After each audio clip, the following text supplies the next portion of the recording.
So let's talk about um, how to use the live boolean with subtools and Dynamesh and ZRemesher. So first thing I want to do is select a geometric shape under the tools palette. I'll drag it into my scene. I'm either going to hit the T key or the edit key so that I have the three-dimensional space. And if you look at our surface topology of this base geometry, it will depend on the geometry you bring in, but you can see this one is fairly low poly. If we click on, I'm going to shift click my geometry tab, and you see that I have divide and position. Basically, you can see under the geometry I have limited options. That is because this shape is still a primitive. So I'm going to make Polymesh 3D, and now you see under geometry I have a lot more options here. This is no longer a primitive shape, so I can't adjust it with the initialize options anymore, but that's okay. So I'm going to go ahead and click, I want to add some more subdivisions, so I want to half or divide each one of these polygons. So if I click divide and then turn off my polyframe and turn it back on, you will see that I now have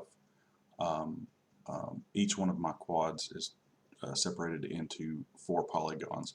And you'll notice something interesting that happens because we didn't have any creases set to our edges. Our edges of this cube are now rounded off. That is actually a feature that I use quite often if I want to have some cuts in a shape with using the live boolean, and I need kind of a square shape that has a round edge. I will do this. I'll bring in a cube and then divide it. I'll hit divide one more time, and you can see that that curve is even more smooth. So if I want to see the divisions, I have to turn my polyframe off and then back on, and then you can see my initial polygon. You can see the first divide, and then you can see the second divide. And you can keep hitting divide multiple times, and you can get a very densely populated piece here. Also, once you divide, you can see there's a little slider here. It says lower res, delete lower, but we can adjust this back and forth, and you can go to higher and lower resolutions, and this is very handy when you're sculpting. I'm going to go ahead and make this the 3 subdivisions and delete lower. So now this only is pretty much stuck at this resolution. I can't slide back and forth between. Okay, so now you can see that my surface topology looks really clean on 4 of the sides, but top 2 sides have a basically a pole. So what I want to do is I'm going to click on Dynamesh.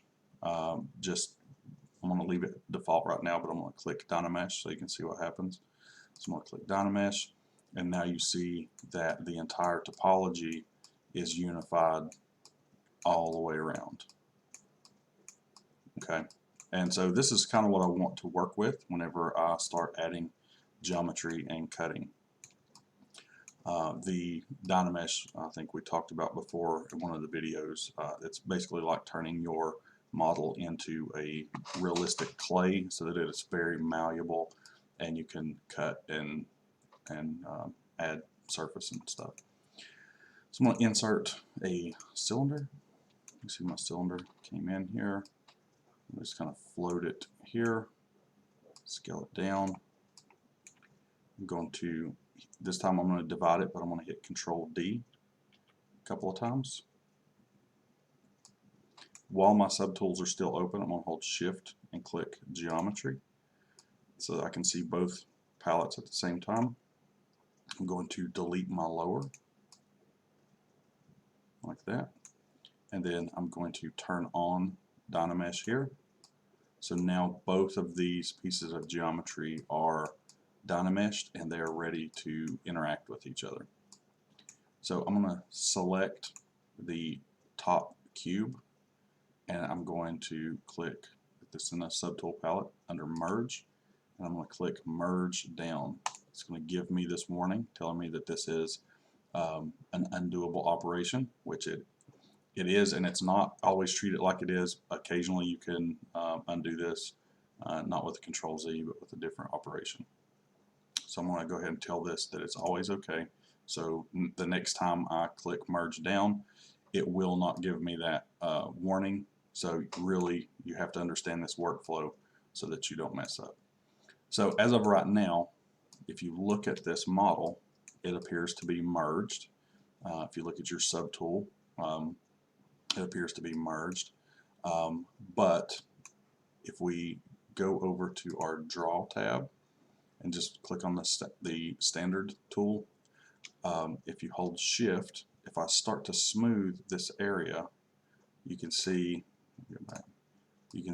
that even if I sculpt here, you can kind of see that it's a real hard edge. Okay, so if I smooth, it doesn't really smooth. Go back one. So right now they're together, but they are not really welded together. I want this to have a very smooth, kind of beveled, melted kind of edge. So the way you do that is while Dynamesh, you have to make sure both of your models were set to Dynamesh. I'm going to, while this is still on Dynamesh, I'm going to hold Control. I'm going to drag a mask to the outside in the negative area. I'm going to let go, and you can see now that the edge is nice and welded together. So if I hold Shift and move around this object now, you can get that really nice, smooth transition between the shapes. So I'm just going to move around. I'm holding Shift with my my sculpting tool, and just do that. And now we have that really smooth transition. So it looks like those are actually manufactured out of one piece. Okay. So now what I want to do is I'm going to insert a new tool. So another sphere. I'll slide this over and up. Hit Control D 2 times. I'm going to go to my Geometry tab, delete lower, and now this time I'm going to scale this down. I'm going to kind of float it here in the middle. Scale it up, slide this down here. I'm going to make sure my Dynamesh is turned on. Okay, I can turn on my polyframe and see what it looks like. Now this time I need to make sure my top model has Dynamesh turned on, my bottom model has Dynamesh turned on. This time I'm going to click this inserted cylinder here. I'm going to click on subtraction, and then I'm going to come over and click on live boolean. So now you can see that very complicated cut. And we're going to do one extra operation here. While I still have my cylinder cut to the inside, you can see that I can float it anywhere I want to.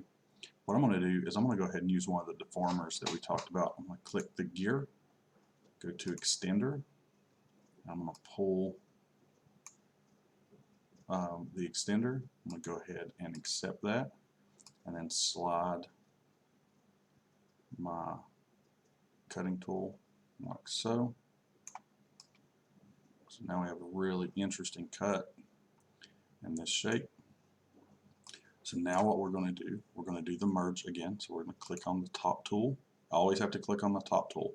This has caused me more trouble than I care to admit.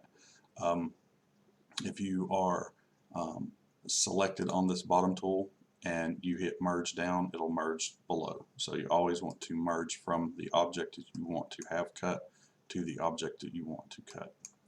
So click this top tool, merge down, and as soon as I hit merge down, it appears as though it is a union instead of a cut. So what I want to do immediately after I merge down, hold Control, drag to the outside, let go, and it will slice it up. And we can look at our polyframes like so, and you can see that there are some different color values here. Let's change my material to let's go to plastic. So you can see that there are some different color polys. These are called poly groups. So now I'm going to use the Z-remesher, and when I Z-remesh this time, I'm going to tell it to keep poly groups and detect edges, and I may or may not want to do keep creasing. We'll check in just a second, see how this looks. I'm going to hit Z-remesh, and we'll look at the surface.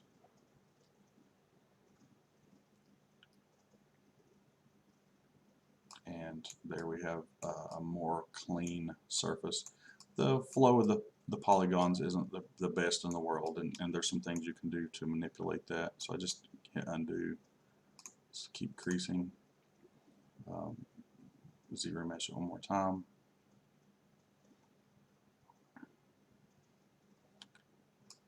A little bit better. So anyway, that's a you know, a model you could work with as far as like low poly count, some decent topology. And so one of the things I like to do once I get to this point is I will go ahead and hit Control D to divide it, and you see that it's starting to smooth everything out again. Control D one more time. So if I click out, you can see how smooth the area is. This right here, there would be a little issue there you might want to fix. But you have a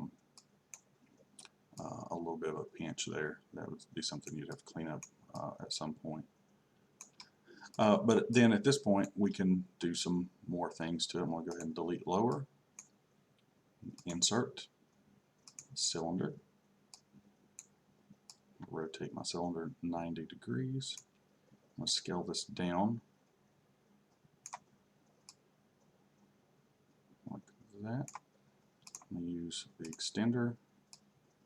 I'm going to extend this out, accept. I'm going to extend it a couple of times, probably one more.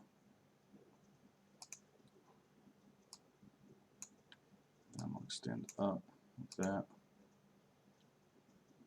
accept it. I'm going to stretch this out with just the scale tool. I'm going to slide this up like so, and I'm going to make this a I'm going to Dynamesh this one so we can look at it. Dynameshed. Now I'm going to make this a cutter. I'll slide this down to right there. Slide this out a little bit.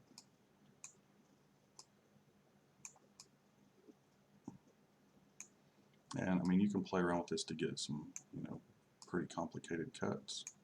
So maybe I want to slide this all the way like here. That's a very complicated cut.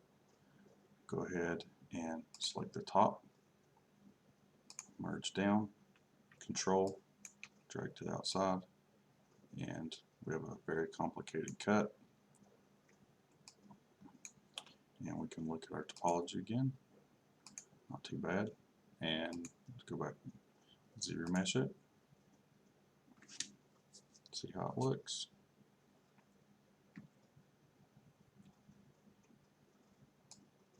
Hit Control D a couple of times, smooth it out. And we have a pretty complicated looking piece. And if you want to, so I was just using a default number here for the poly group or the Z-remesh. So you can turn that down, Z-remesh, and this will get very low poly.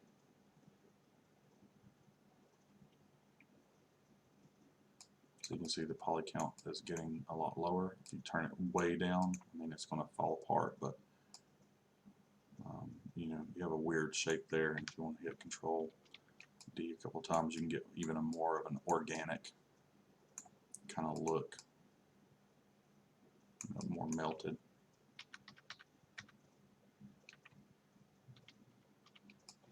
So yeah, so that's pretty much one of the workflows I use, where I will go from bring in a base geometry, divide it a few times, Dynamesh that, merge that down with whatever shape I'm looking for. I will Z-remesh that to get a cleaner polyflow, and then divide that a few more times, and then keep doing that until I get the exact shape I'm looking for. So again, that's just a more in-depth way of using this workflow.